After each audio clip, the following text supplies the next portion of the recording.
পাতা একটি কুড়ির দেশ সিলেট। এবার 28 বছরের ধারাবাহিকতার ছন্দ পতন হলো নতুন মন্ত্রিপরিষদে। সিলেট থেকে করা হয়নি অর্থমন্ত্রী, তবে পররাষ্ট্র, পরিকল্পনা এবং বন ও পরিবেশ মন্ত্রণালয়ের পূর্ণ মন্ত্রীর দায়িত্ব পেয়েছে সিলেটের সংসদ সদস্যরা। এর মধ্যে প্রকৃতির অপার সৌন্দর্যের এই অঞ্চল থেকে বন ও পরিবেশ মন্ত্রী হওয়ায় দেশের পরিবেশ রক্ষার আশার আলো দেখছে সিলেটবাসী।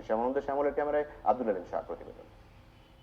সুনামগঞ্জ, হবিগঞ্জ, মৌলভীবাজার ও সিলেট জেলা মিলে 19টি সংসদীয় আসনের 17টিতেই একাদশ জাতীয় সংসদ নির্বাচনে জয় পায় আওয়ামী লীগ নেতৃত্বাধীন মহাজোট, আর 2টি আসন পায় জাতীয় ঐক্যফ্রন্ট জোটের দল গণফোরাম।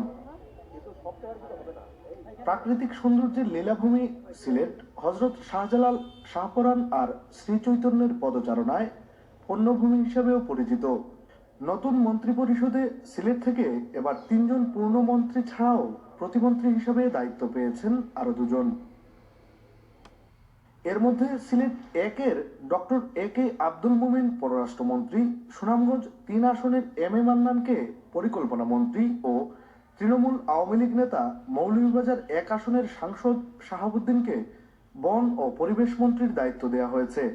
বিশেষ করে বিশ্বব্যাপী জলবায়ু পরিবর্তনের এই সময়ে দেশের প্রকৃতি রক্ষার দায়িত্ব একজন সৎ, নিষ্ঠাবান তৃণমূল নেতাকে দেয়ায় আশার আলো দেখছেন পরিবেশ কর্মীরা।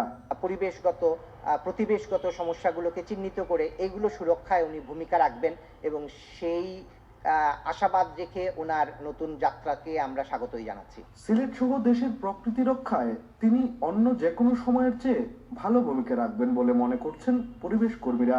তৃণমূলের দাবি দেওয়া যদি মূল্যায়িত হয়, সেক্ষেত্রে সিলেট তথা বাংলাদেশের পরিবেশ প্রতিবেশ ওনার হাত ধরে অনেক দূর উন্নতির দিকে এগিয়ে যাবে বলে আমরা দৃঢ়ভাবে আশা করি।